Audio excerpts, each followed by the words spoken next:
7 gjëra që duhet bërë në Ramazan. Ramazani nuk është vetëm largim nga ngrënia dhe pija. Ai është agjërimi i zemrës, agjërimi i gjuhës dhe pastrim i shpirtit. Në këtë muaj të bekuar ka disa gjëra të thjeshta, por që kanë shumë vlerë të madhe, gjëra të cilët mund ta ndryshojnë jetën.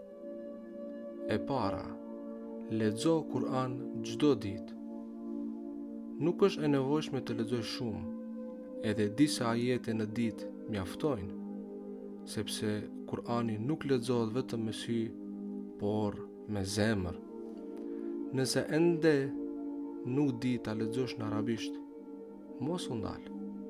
Lexoje në gjuhën shqipe, kuptoje mesazhin e tij dhe afroje zemrën me të, dhe bëje një premtim për veten tënde, që gjatë këtij Ramazani të fillosh të mësosh shkronjat dhe leximin e Kur'anit, hap pas hapi. Pejgamberi a.s. ka thënë: kush e lexon një shkronjë i ka 10 sivape. Andaj të mundohemi të përfitojmë shpërblime nga leximi i Kur'anit në këtë muaj të bekuar të Ramazanit. E dyta, fal namazin në kohë dhe me përkushtim. Namazi në Ramazan nuk duhet të jetë zakon, por takim.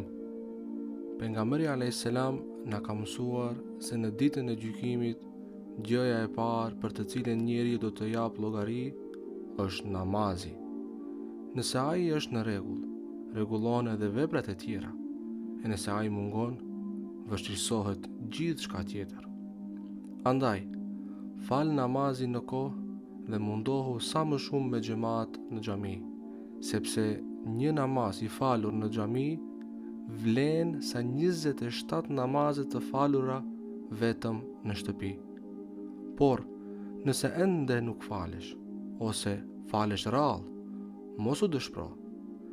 Bëje që ky Ramazan të jetë muaj i ndryshimit. Fillo me një namaz, pastaj me 2, 3, dhe do të ndjesh se si zemra fillon të gjejë qetësi, sepse ndonjëherë një sejdë e sinqertë mund ta ndryshojë gjithë jetën. E treta, kërko falje sinqerisht nga Allahu. Të gjithë gabojmë, të gjithë kemi mëkate që i dimë dhe ndoshta edhe që i kemi harruar. Allahu xhaleshanuhu vet na jep shpresë në Kur'an ku thotë: thuaj, o robërit e mi, që e keni tepruar ndaj vetes suaj, mos e humni shpresën në mëshirën e Allahut. Vërtet, Allahu i fal gjitha mëkatet. Ai është falësi i madh, është mëshirëploti. Prandaj, në çdo ditë të Ramazanit, kthehu tek ai dhe thuaj shpesh me një zemër të sinqertë: Astaghfirullah, o Allah, më fal. E katërta, mos e tepro me ushqimin. Shpesh përgatisim shumë ushqim, lodhemi gjatë gjithë ditës në kuzhinë dhe në fund një pjesë hidhet, ndërsa dikush nuk gjen asnjë ushqim, asnjë vakt. Qëllimi i agjërimit nuk është të kemi uri gjithë ditën dhe pastaj të harrojmë gjithçka në iftar. Është një iftar i thjeshtë, edhe një iftar i thjesht i bërë me niyet të mirë ka më shumë vlerë se një tryezë e mbushur me ushqim. Mos haro se agjërimi është për ta forcuar shpirtin e jo për ta ngopur vetëm trupin. E pesta, ndihmo nevojtarët nëse ke mundësi. Ramazani është muaj i bujarisë dhe i sadakas. Pejgamberi a.s. ka thënë: sadakaja nuk e pakson pasurinë. Çfarëdo që jep për hir të Allahut nuk humbet kurrë.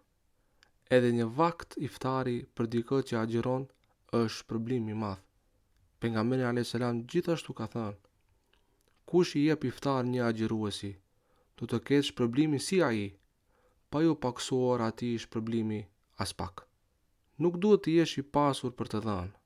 Një hurmë, një gotë ujë, një ushqim i vogël mund të jetë shkak që Allahu të hap dyert e mëshirës.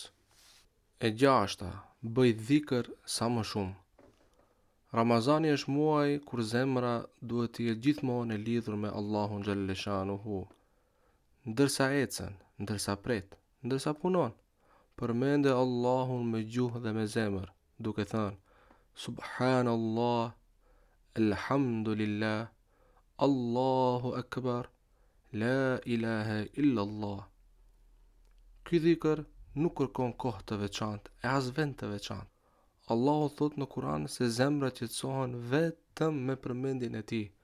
Dhe vërtet, kur e përmend shpesh Allahun, mendimet qetësohen, brengat lehtësohen dhe shpirti merr dritë. E shtata, zgjidh durimin edhe qetëso zemrën. Siç thamë edhe në fillim, Ramazani nuk është vetëm të mos hash, por edhe të mos lëndosh. Mos u zemro shpejt, mos u grind, mos e ushqje inatin. Pejgamberi a.s. ka thënë, agjerimi është mburoj. Kur dikush prej jush është agjerueshëm, të mos flas fjalë të këqija dhe të mos grindet. E nëse dikush e ofendon apo e sulmon, le të thotë, unë jam agjerueshëm.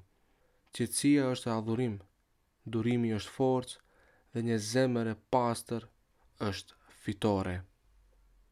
Mos lejo që Ramazani të jetë një muaj i zakonshëm. Le të jetë muaj që të ndryshon. Allahu xhalleshanuhu na pranoft agjërimin, namazin dhe lutjet tona. Amin.